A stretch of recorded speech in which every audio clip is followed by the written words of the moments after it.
Y'all, the OTF group chat just got leaked, and what's inside is shaking the entire Chicago drill world to its core. We're talking about private messages that were never supposed to see the light of day.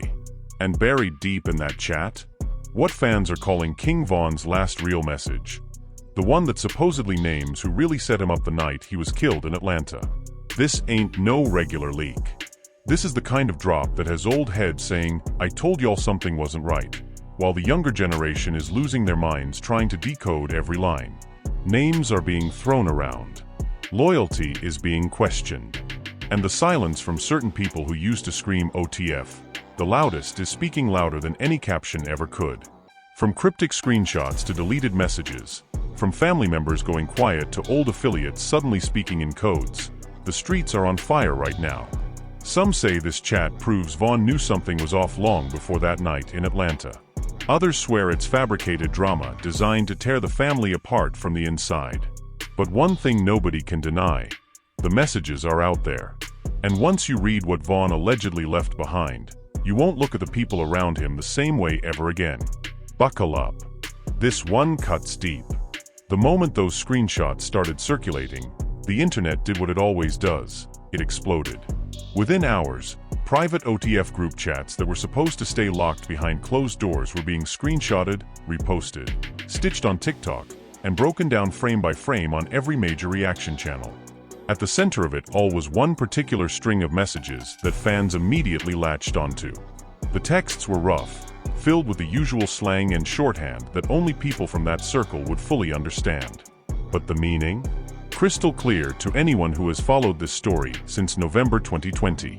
According to the leaked thread, someone inside the chat forwarded what they claimed was a voice note transcription and a short written message that King Von had sent in the days leading up to the Atlanta trip. The message wasn't long. It wasn't poetic. It was raw, paranoid, and direct. In the alleged words of Von, "I feel like somebody close moving funny. Watch who you bring around me. If anything happen, y'all already know who been on that weird timing." That one line was enough to detonate everything. Fans immediately started connecting it to the long-standing theories that have haunted Von's death for years. The idea that the danger didn't only come from the ops, but from somewhere much closer. The same theories that resurfaced every time a new documentary rumor dropped, every time Asian Doll went live emotional, every time Kayla B posted something cryptic. But this time it felt different. Because this wasn't just internet speculation. This was being presented as internal OTF communication. The reactions came fast and hard. One account that has long claimed ties to the South Side posted, "Y'all finally seeing what the real one's been saying. Von ain't die blind. He saw the snakes. He just didn't think they'd move that night." Another fan page dropped a side-by-side of old clips where Von talked about trust issues in interviews, now recontextualized under this new leak. The comments were pure chaos. Some people were screaming, "I knew it," while others were begging for the full unedited chat to drop so they could verify authenticity. And then came the silence. The loudest voices from OTF, the ones who usually flood timelines with Free Dirk and OTF Forever posts, went unusually quiet. A few stories were posted and deleted within minutes. One affiliate posted a black screen with the caption, "Some conversations wasn't meant for the timeline," before wiping it. That silence only poured more gasoline on the fire. In the streets of Chicago, the conversation shifted from music to survival. Older heads who rarely speak on internet drama started weighing in on private lives and group chats of their own. One voice that carried weight said, "When a man leaves a message like that and then ends up gone, you don't just scroll past it. You start looking at every face that was around him that week." The leak also dragged old names back into the spotlight. People began re-examining who was in Atlanta that night, who was communicating with whom, and who benefited in the months that followed. Old Instagram posts were being dug up. Old interviews were being re-watched with new eyes. Every smile in an old photo suddenly looked suspicious to the internet detectives. Asian Doll's name started trending again, not because of anything new she said, but because fans were replaying old lives where she hinted that not everybody who cried was real. Kayla B, who has always been protective of her brother's image, had not posted anything at the time of the initial leak. That absence was noted by everyone. Meanwhile, the original leaker, still anonymous, kept dripping more screenshots. One showed members of the chat arguing about whether the message should even be discussed. Another showed someone warning the group, "Y'all better delete this before it leave the chat. This the type of shit that get people looked at." That warning, of course, came too late. By the end of the first 48 hours, the phrase "Vaughn's last message" had become its own trending topic. Edits were already being made. Emotional TikToks with Vaughn's old footage and the alleged text overlaid were racking up hundreds of thousands of views. The algorithm had locked in. But the real damage wasn't the views. The real damage was the seed of doubt that had been planted deeper than ever before. For years, the official story stayed relatively consistent. A fight outside the Monaco hookah lounge, a shooting, Vaughn gone too soon. The streets had their own versions, the blogs had theirs, and the family had theirs. But this leak forced a new question into the center of the conversation. If Vaughn left a warning about someone close, who was he talking about? And more importantly, why is that warning only surfacing now, years later? Inside an OTF group chat that was never meant to leave the circle? The answers, if they exist, were still buried in the rest of the messages. And the internet was only getting started digging. As more of the group chat continued to surface, the story stopped being just about one message and started becoming about the entire culture of silence that followed King Vaughn's death.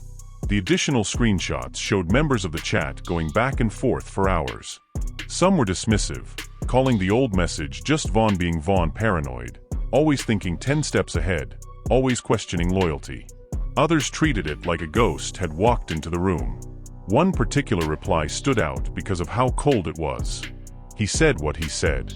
"We ain't gotta keep replaying it." That single line made fans lose it. Because if the message was meaningless, why was anyone telling people to stop replaying it? The tension inside the chat mirrored the tension that was now playing out in public. People who used to move as a unit were suddenly posting separate stories, separate captions, separate energies. The once unified front was showing visible cracks. Then the second wave of the leak dropped, and this one was heavier. According to the new screenshots, someone in the chat claimed they still had the original voice note from Vaughn. Not just a transcription. The actual audio. They said they had been holding it for the right time. The group immediately split into two camps, those who wanted it released so the truth could come out, and those who wanted it buried permanently. One message read, "If that audio drop, it's gonna be problems that can't be fixed with a post." Another replied, "Problems already here. The streets already talking." That exchange alone sent theorists into overdrive. Suddenly, every old conspiracy video about the night in Atlanta was being reposted with new captions. People were mapping timelines again. Who arrived when, who left early, who was on the phone, who seemed too calm in the aftermath. The name that kept floating in the comments, even when no one said it directly, was the same name that always surfaces when these theories rise: the idea of internal betrayal. Not necessarily a direct order, but a look-the-other-way energy. A failure to protect. A convenience in the chaos. Lil Durk's name, of course, could not stay out of the conversation. Even though Durk has been dealing with his own federal situation, fans still hold him as the face of OTF. Every time the group chat leak gained momentum, people tagged him demanding a response. None came. The accounts closest to him stayed in the same quiet posture they had maintained since the first screenshots dropped. That quiet was interpreted in 100 different ways. Some called it respect for the dead. Others called it damage control. A smaller but louder group called it guilt. Meanwhile, on the family side, the emotional weight was becoming impossible to ignore. Vaughn's mother had stayed largely offline during the initial storm, but people close to the situation claimed the leak had reached her. In past moments when her son's name was being dragged through speculation, she had spoken with quiet pain. This time, the silence felt heavier. Caleb finally broke her quiet with a single story, a childhood photo of her and Vaughn, no caption. The internet did the rest of the work, reading 1,000 meanings into the lack of words. Asian doll, never one to stay completely silent when Vaughn's name is in the middle of controversy, posted a cryptic message of her own. Some of y'all was there when he was alive and still didn't hear him. Now y'all hearing him through a screen and still acting brand new. The quote was screenshotted and turned into a sound within hours. What made this leak different from previous waves of rumors was the source. Past theories usually came from outsider blogs or anonymous Reddit accounts. This time the messages were being presented as internal. People who moved under the same OTF banner. People who had been in the same rooms, the same studios, the same cars. That proximity made the betrayal angle land harder. Because if the warning really came from Vaughn, and if the people in that group chat really sat with that knowledge for years, then the question stopped being who killed him and started becoming who let it happen. The streets have a saying, the quiet ones are the ones you watch. Right now, a lot of people who used to be loud are choosing silence. And in this culture, silence after a leak like this is never neutral. It either means loyalty, or it means something was exposed that cannot be explained away with a caption. By the time the full weight of the leak settled in, the conversation had moved past screenshots and into something much more dangerous, the rewriting of memory. Fans who once accepted the original narrative of that night in Atlanta were now questioning every detail they thought they knew. Old footage was being slowed down. Old interviews were being clipped. Every moment where Vaughn looked over his shoulder, every time he talked about not trusting the people smiling in his face, was suddenly treated like evidence. The group chat didn't just leak messages. It leaked a new version of the past. In one of the later screenshots, a member of the chat admitted something that fans latched onto harder than anything else. He told us to watch certain people. We laughed it off like he was just stressed. Then the worst happened. That admission, whether real or performed for the group, hit like a confession. It painted a picture of a young man trying to warn the only circle he trusted, only to have that warning dismissed until it was too late. The emotional fallout spread beyond the internet. In Chicago, the temperature changed. Shows that would have been routine suddenly carried extra security conversations. Old affiliates who used to move freely through certain neighborhoods were being side-eyed. The phrase Vaughn's last message became a quiet test. If you dismissed it too fast, people wondered why. If you pushed it too hard, people wondered what you were trying to start. The industry side stayed predictably quiet. Labels, managers, and people who once benefited from Vaughn's posthumous streams offered no public comment. In this business, silence is often the safest brand partnership. But the fans refused to let it die. Daily breakdown videos kept dropping. New exclusive pages claimed to have more of the chat. Some of those claims were obvious engagement farming. Others felt close enough to the original screenshots that people couldn't fully dismiss them. One of the most unsettling developments came when a separate, smaller group chat, allegedly connected to people who were in Atlanta that week, started getting referenced in the comments. No full screenshots dropped, only vague claims that they was talking crazy the night before. Whether that secondary leak is real or just the internet creating its own sequel, it added another layer of paranoia. Through all of it, the core question refused to go away. If King Vaughn left a final warning about someone close to him, why did the people who received that warning wait years to even acknowledge it existed? And why does the acknowledgement only come now, in the middle of a leak, instead of in a controlled statement? Some will say this is just another cycle of internet trauma farming, taking a real tragedy and spinning it for views. Others will say the leak finally forced a conversation that the culture has been avoiding since 2020. Both things can be true at the same time. What cannot be denied is the damage. Trust that was already fragile inside certain circles is now shattered in public. Relationships that survived years of industry pressure are being re-examined under the harshest light possible. And a young man's final days are once again being dissected by millions of people who never met him.